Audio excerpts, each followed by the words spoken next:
Hi viewers, welcome to our channel. ప్రస్తుతం మనతో పాటు భరద్వాజ్ గారు సీనియర్ జర్నలిస్ట్ ఉన్నారు. వారితో ఒకసారి మాట్లాడదాం. సార్ నమస్కారం. సార్ నమస్తే. సార్ దువ్వాడ శ్రీనివాస్ గారు అండ్ మాధురి గారు వీళ్ళ ఎపిసోడ్ ఒకటి నడుస్తుంది సార్. ఏపీలో మనం చూస్తున్నాం. ఇద్దరు కూడా సంబంధం పెట్టుకోవడం, తర్వాత వాళ్ళ భార్య దీన్ని పెద్దగా రచ్చ చేయడం. ఇప్పుడు మీడియా కూడా మొత్తం అటెన్షన్ చూపించింది సార్. ఈవెన్ తెలుగుదేశం మీడియా కూడా ఎక్కువ ఫోకస్ చేయడం మనం చూస్తున్నాం. నిన్న కూడా కొన్ని నాటకీయ పరిణామాలు చోటు చేసుకున్నాయి. ఆమె సూసైడ్ చేసుకుంటా అని చెప్పేసి వెహికల్ని గుద్దేయడం, ఇది యాక్సిడెంట్గా డ్రామా ప్లే అవ్వడం. మీరు ఏ విధంగా చూస్తారు సార్ ఇష్యూని? మీరేం చెప్తారు సార్? అంటే ఒకటండి, ఇక్కడ చాలా విషయాలు మిక్స్ అయి ఉన్నాయి ఈ ఎపిసోడ్లో.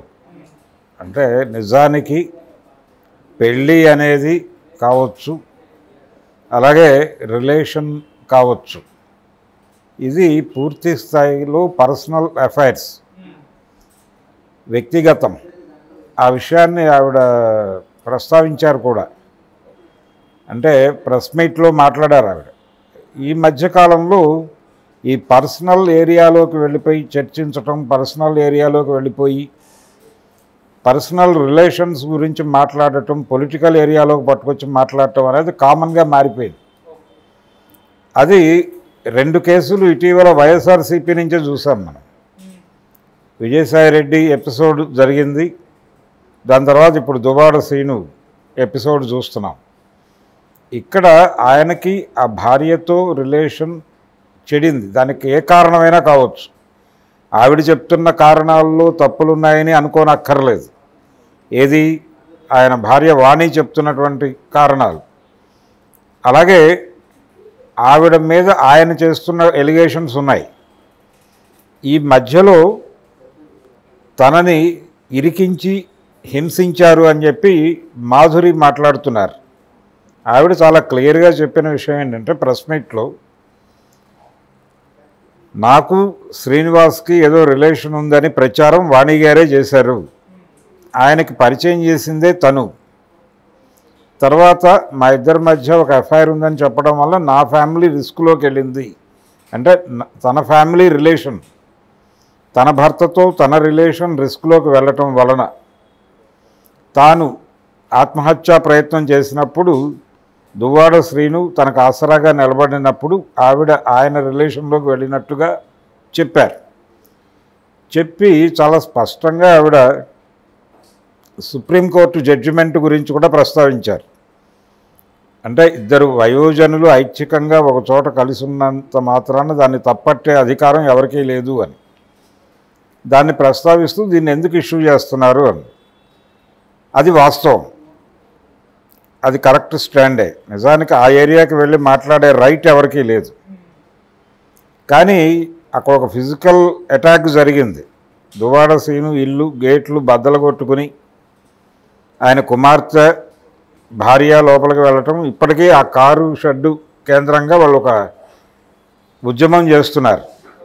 మంచిదే. అంటే అతనితో రిలేషన్ మెయింటైన్ చేసేటువంటి కండిషన్, మెయింటైన్ చేయటం అంటే కొనసాగించే అభిప్రాయంతో ఆవిడ లేరు, వాణి గారు లేరు. అయితే ఫైనాన్షియల్ సెటిల్మెంట్ కావాలి. ఈ ఫైనాన్షియల్ సెటిల్మెంట్కి సంబంధించి ఆల్రెడీ గతంలో సజ్జల రామకృష్ణారెడ్డి గారి దగ్గర ఒక పంచాయతీ జరిగింది అనే విషయం బయటకు వచ్చింది. ఆయన చాలా క్లియర్గా ఆ రిలేషన్ని మెయింటైన్ చేయటమో లేకపోతే మరొకటి చేయటమో కుదిరే పని కాదు, కాబట్టి భౌతికంగానే సెటిల్ చేద్దాం, దీన్ని ప్రాపర్టీస్కి సంబంధించి మీకు అష్యూరెన్స్ ఇప్పిస్తాను అని ఆయన చెప్పినట్టుగా చెప్తున్నారు. అది జరగలేదు.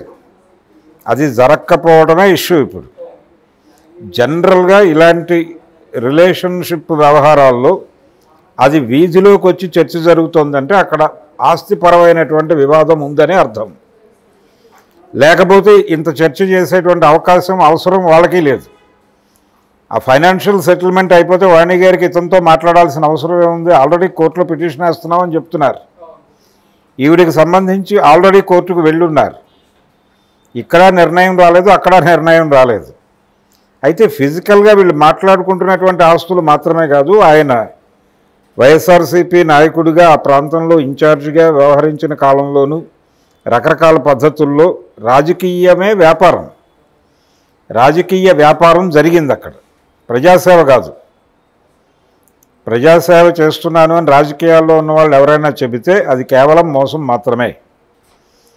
ఆయన ఇంతకాలం రాజకీయ వ్యాపారం చేయటం వలన ఎక్వైర్ చేసినటువంటి ప్రాపర్టీ ఎన్ని కోట్లు ఉంటుంది, ఉజ్జాయింపు లెక్క 300 కోట్ల పైన బినామీ ఆస్తులు ఉన్నాయి ఆయనకి అనేది ఒక లెక్క ఉంది. అక్కడ ఆల్రెడీ సర్క్యులేషన్లో ఉంది ఈ మాట. దీనికి సంబంధించినటువంటి లింకులు ఎవరి దగ్గర ఉన్నాయి అనేది ఒక ఇష్యూ. ఆ బినామీ ప్రాపర్టీస్కి సంబంధించిన వ్యవహారాలన్నీ మాధురి గారికి తెలుసు అనే ఉద్దేశంతో వాళ్ళు అటాక్ చేస్తున్నారు అని. ఫిజికల్గా ఇప్పుడు విజిబుల్గా ఉన్నటువంటి ప్రాపర్టీస్ కాదు, ఇన్విజిబుల్గా ఉన్నటువంటి ప్రాపర్టీస్ గురించిన గొడవ ఇది. సో అది సెటిల్ అయిపోతే ఈ విషయం అంతర్ధానం అయిపోతుంది. ఆ సెటిల్మెంట్ గురించి పట్టుదలతో కూర్చున్నారు. ఇప్పుడు మొన్న ఆయన మీడియా ముందుకు వచ్చి మాట్లాడతానని చెప్పాడు. అటాక్ జరిగిన రోజున చాలామంది వెళ్ళి ఆయనతో మాట్లాడారు మీడియా ప్రతినిధులు. ఆ సందర్భంగా అసలు జరిగినది ఏమిటి, తమ మధ్య ఉన్నటువంటి అంటే మాధురి గారితో తనకున్నటువంటి రిలేషన్ ఏమిటి అనేది నేను స్వయంగా మీడియా ముందుకు వచ్చి మీడియా సమావేశం పెట్టి మొత్తం వెల్లడిస్తాను అని చెప్పాడు దువ్వాడ శ్రీను గారు. కానీ అది జరగల. ఆయన హైడ్ అవుతున్నాడు. అక్కడేమో వాణి గారి ఆందోళన కొనసాగుతోంది. ఎందుకు ఆయన ప్రెస్ మీట్ పెట్టలేదు, ఎందుకు ఈవిడ తీవ్రమైన నిరాశ నిస్పృహలకి గురై ఆత్మహత్య చేసుకోవటం కోసం ఒక ప్రయత్నం చేసింది. అది కేవలం బూటకం, వాంటెడ్గా ఒక ప్రెజర్ అంటే విషయాన్ని పక్కదారి పట్టించడానికి చేసినటువంటి ఒక తుంటరి చర్యగా మాట్లాడుతున్నారు. ఏది ఆవిడ ఆ కారును గుద్దేయటం, ఆవిడ ప్రికాషనరీ మెజర్స్ అన్నీ తీసుకున్నారు. సీట్ బెల్ట్ పెట్టుకున్నారు, ఆ బెలూన్స్ ఓపెన్ అయ్యేలా చూసుకున్నారు. యాక్సిడెంట్ చేశారు, కొంత స్వల్ప గాయాలతో ఆవిడ హాస్పిటల్కి వెళ్ళారు. చిన్న డ్రామా క్రియేట్ చేయడం కోసం చేసిన పని. ఆ కారు ఎవరిదో పరిశోధించండి, ఇలాంటి గొడవలు జరుగుతున్నాయి. ఏది ఈవిడ గుద్దిన కారు అది ఒరిస్సాలో ఒక ఊరిలో ఒక పేరుతో రిజిస్టర్ అయి ఉన్న కారుగా బయటకు వచ్చింది. అందులో నిజముందా అబద్ధముందా అనేది పరిశోధించి తెలుసుకోవాల్సినటువంటి విషయం. ఏదేమైనప్పటికీ ఒక అసహనానికి ఆవిడ గురై ఉండొచ్చు, దువ్వాడ శ్రీను గురై ఉండొచ్చు. ఎందుకు గురై ఉంటారు వీళ్ళు అంటే, జనరల్గా ఇలాంటి నిస్పృహ ఎందుకు వస్తుందంటే అవతల వాళ్ళు వీళ్ళ మీద దాడులు చేయటం వలన కాదు, తాము ఎవరినైతే తమకు సపోర్ట్గా నిలబడతారు అని భావిస్తారో వాళ్ళు హ్యాండ్ ఇవ్వటం వలన, వాళ్ళు తమని పట్టించుకోవట్లేదు అనే ఇంప్రెషన్ కలిగినప్పుడు, లేదు తప్పించుకోవడానికి ట్రై చేస్తున్నారు అని అనిపించినప్పుడు ఒక చిన్న నిస్పృహ ఆవరిస్తుంది ఏ మనిషికైనా. యుద్ధం చేసేటప్పుడు తమతో ఉన్నవాళ్ళు తమతో ఉన్నారు అనే భరోసా ఉన్నప్పుడు చాలా ఫోర్స్తో యుద్ధం చేయగలుగుతారు. యుద్ధ రంగంలో మనం ఒంటరి అయిపోయాం, మన వెనక నిలబడుతున్నారు అనుకున్న వాళ్ళు నిలబడటం లేదు అని అనిపించినప్పుడు యుద్ధ విరమణ చేయటమో, లేదు అక్కడికక్కడ ఆత్మార్పణ చేసుకోవాలని అనిపించటమో, ఇలాంటి టెండెన్సీస్ వస్తాయి మనిషికి. అలాంటి సఫకేషన్ ఏదో ఫీల్ అయ్యారా వీళ్ళిద్దరూ అనిపిస్తుంది. ఎవరు, దువ్వాడ శ్రీను, మాధురి. దాంతో వీళ్ళిద్దరి మధ్య కూడా ఓ చర్చ జరుగుండొచ్చు. ఆవిడ జర్నీలో ఉండగా కూడా ఈ చర్చలు జరిగి ఉండొచ్చు. ఫోన్ టాక్ చేస్తారు కదా న్యాచురల్గా. డ్రింక్ని మిక్స్ చేయొద్దు అంటారు, కానీ డ్రైవ్ని ఫోన్ని కూడా మిక్స్ చేయకూడదు. చాలా సందర్భాల్లో ఫోన్ మిక్స్ అవటం వలన ఈ ఎమోషన్స్ క్యారీ అవుతాయి డ్రైవింగ్ మీదకి. అలాంటిది ఏదైనా కూడా జరిగి ఉండొచ్చు. అది కేవలం బయట ఎవరో చాలామంది మాట్లాడుతున్నట్టు కావాలని వాంటెడ్గా చేసుకుంది ఆవిడ అనే కోణంలో మాత్రమే చూడక్కర్లేదు. దానికి ప్రతిదానికి అదర్ సైడ్ ఉంటుంది. ఆ అదర్ సైడ్లో ఆవిడ ఆ ఎమోషన్లో కూడా వెళ్ళి గుర్తుండొచ్చు. ఆవిడ నాకు ట్రీట్మెంట్ చేయొద్దు, నన్ను చచ్చిపోనివ్వండి అని డాక్టర్స్తో మాట్లాడి ఇదంతా డ్రామాగా కనిపిస్తోంది. అయితే ఆ టెంపర్మెంట్ ఉంది ఆవిడకి, ఆ టెంపర్మెంట్ ఆవిడ ప్రెస్ మీట్లో మాట్లాడినప్పుడు కూడా కనిపించింది విజిబుల్గా. అదొక ధోరణిగా యాక్సెప్ట్ చేయాలి అంతే, అంతకు మించి అక్కర్లేదు. అది పర్సనల్ అఫైర్. ఆవిడ తన నిర్ణయాల ద్వారా ప్రపంచానికి కానీ ప్రజలకి కానీ ఏదైనా హాని చేసేంత వరకు ఆవిడకి సంబంధించిన వ్యక్తిగత విషయాలు మాట్లాడే హక్కు ఎవరికీ లేదు. ఆవిడకి సంబంధించి కానీ అతనికి సంబంధించి కానీ. వీళ్ళిద్దరూ కలిసి ఇన్ని కోట్ల ప్రాపర్టీని తీసేశారు, లేదా ఎక్వైర్ చేశారు, ఈ స్కాములు జరిగినాయి, ఈ నిర్ణయాలు ప్రభుత్వం నుంచి చేయించడం వల్ల వాళ్ళకి ఈ ముడుపులు ముట్టాయి, అది కేసు. అక్కడ వరకు ప్రపంచం మాట్లాడుకోదగ్గ అంశం. ఇప్పుడు అక్కడ చర్చించుకుంటున్న 300 కోట్లు అన్నారు, అది 300 కోట్ల 600 కోట్ల. ఇప్పుడు ఇంకొక లెక్క ఉంది.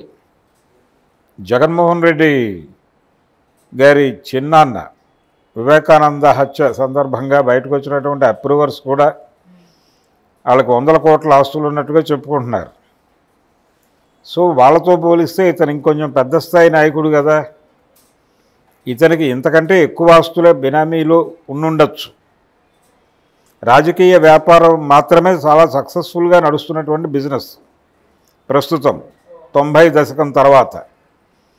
అందుకని రాజకీయాల్లోకి ఎంటర్ కావడానికి చాలామంది వెంపర్లు ఆడుతున్నారు. ఆ వెంపర్లాటలో భాగంగానే చాలా ఎక్వైర్ చేసి ఉండొచ్చు ఆయన. 300 అనే ఫిగర్ వినిపిస్తుంది, అంతకంటే పెద్ద ఫిగరే అయి ఉండొచ్చు. అది గొడవ. అది దానికి సంబంధించిన సెటిల్మెంట్ ప్రాపర్గా అయితే ఇది డిజాల్వ్ అయిపోతుంది, ఈ కేసు డిజాల్వ్ అయిపోతుంది ప్రపంచం ముందు నుంచి. దీనికి సంబంధించి కొంత జ్ఞానం పార్టీకి ఉంది. పార్టీ నుంచి వీళ్ళకి అందవలసినటువంటి సపోర్ట్ అందటం లేదనేది ఒక సఫికేషన్ ఫీల్ అవుతున్నారు ఇప్పుడు దువ్వాడ సీను ప్లస్ మాధురి గారు. శ్రీకాకుళం జిల్లా వైసీపీ నాయకత్వం ఓపెన్ కాలేదు, మాట్లాడలేదు ఇప్పటిదాకా.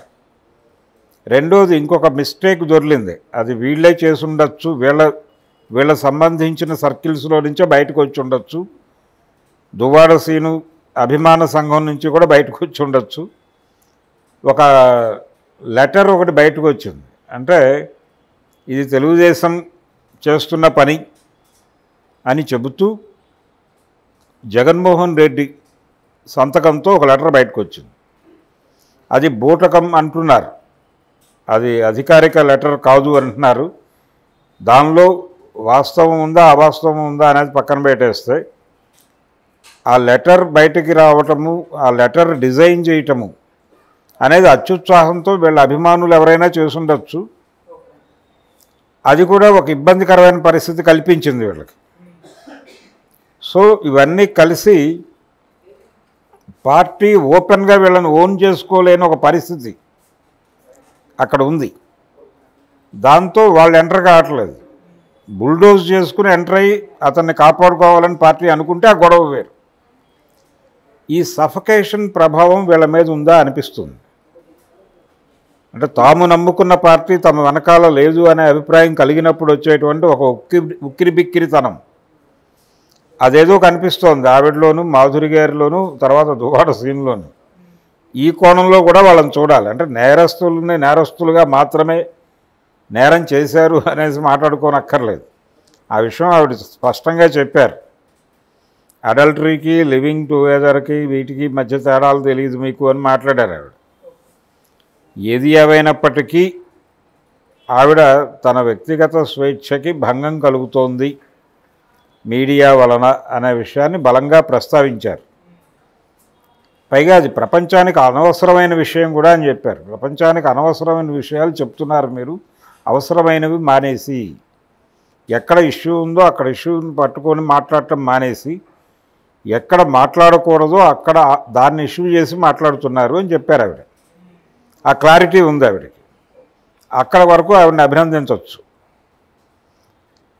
దువ్వాడ సీను స్టేట్మెంట్స్లో కొంత గందరగోళము, కన్ఫ్యూజను, ఆందోళన మిక్స్ అయిన టోన్లో మాట్లాడుతున్నాడు ఆయన.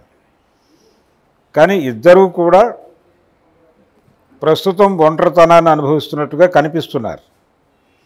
సో ఇంత మిక్స్చర్ ఉంది అక్కడ. వ్యక్తిగత సంబంధాలు, రాజకీయ వ్యాపారం, సెటిల్మెంట్లు ప్రాపర్గా జరగకపోవడం, ఇవన్నీ కలగలిసి ఒక కాంప్లెక్సిటీని పట్టుకొచ్చే ఇష్యూకి. ఆ కాంప్లెక్సిటీ కన్ఫ్యూజ్ చేస్తోంది జనాలను దాని గురించి మాట్లాడాలంటే ఎవరికైనా. ఇందులో సీరియస్గా పట్టించుకోవాల్సిన విషయాలు, ఒకటి రాజకీయ వ్యాపారము, రాజకీయ నాయకుల దగ్గరికి అక్రమంగా పోగుపడుతున్నటువంటి సంపదలు, ఈ సంపదలు పుట్టిస్తున్నటువంటి వ్యామోహం. ఈ వ్యవహారంలోకి చాలామంది చాలా సరదాగా ఎంటర్ అవుతున్నారు. అలా ఎంటర్ అవుతున్నటువంటి వాళ్ళు రకరకాల, అంటే మోడ్రన్ సొసైటీలో ఉన్నాం మనం. నేను ఆధునిక సమాజాన్ని అవగతం చేసుకున్నటువంటి మహిళని అని కూడా ఆవిడ చెప్పారు. నేను విదేశీ సంస్కృతిని చూసి వచ్చిన దాన్ని అని కూడా చెప్పారు ఆవిడ. కాబట్టి కొంత బ్రాడర్గానే ఉంటుంది. అలా ఉండటం వలన నేనేదో వాళ్ళతో సన్నిహితంగా ఉంటున్నాననే భ్రమ కలిగి కొంతమంది నా మీద దుష్ప్రచారం చేశారని కూడా చెప్పింది ఆవిడ. ఒకవేళ అది కూడా వాస్తవమే అనుకుందాం, వాస్తవం అయి ఉండొచ్చు కూడా. సో దీనిలో ఇది అని దేన్ని ఎవరిని తప్పట్టే పరిస్థితి లేదు. కండిషన్స్ అలా ఏడ్చినాయి, కండిషన్స్ అలా ఏడవటం. ఆవిడ చాలా పద్ధతిగా చెప్పారు, చాలా సిస్టమేటిక్గా. దువ్వాడ సీన్లో ఎమోషన్గా అనిపించింది, కానీ ఆవిడ చాలా విషయం పట్ల నిర్మోహంతో మాట్లాడింది ఆవిడ క్లియర్గా. ఇంకో విషయం చాలా స్పష్టంగా చెప్పింది, ఆవిడ భర్తనే ఆవిడ వైపు నిలబెట్టుకోగలిగితే ఇప్పుడైనా సరే నాకు ఆ ఏరియాలో పనే ఉంటుందండి, నేను ఆటోమేటిక్గా అంతర్ధానం కావాలి కదా అని కూడా చెప్పింది ఆవిడ. అంత క్లారిటీ ఉన్న ఆవిడ సడన్గా ఇలా సూసైడ్ చేసుకునే దిశగా పెడుతుందా అనేది డౌటే. ఆ డౌట్తో చాలామంది ఇదేదో డ్రామా అంటున్నారు, కానీ డ్రామాయే అనుకోనక్కర్లేదు. వాళ్ళు ఏదో సఫికేషన్ ఫీల్ అవుతూ ఉన్నారు, దాన్ని కూడా ఐడెంటిఫై చేయాలి. ఇది టోటల్గా టెక్కలి ఏరియాలో జరుగుతున్నటువంటి ఒక ప్రపంచం సీరియస్గా పట్టించుకోనక్కర్లేనటువంటి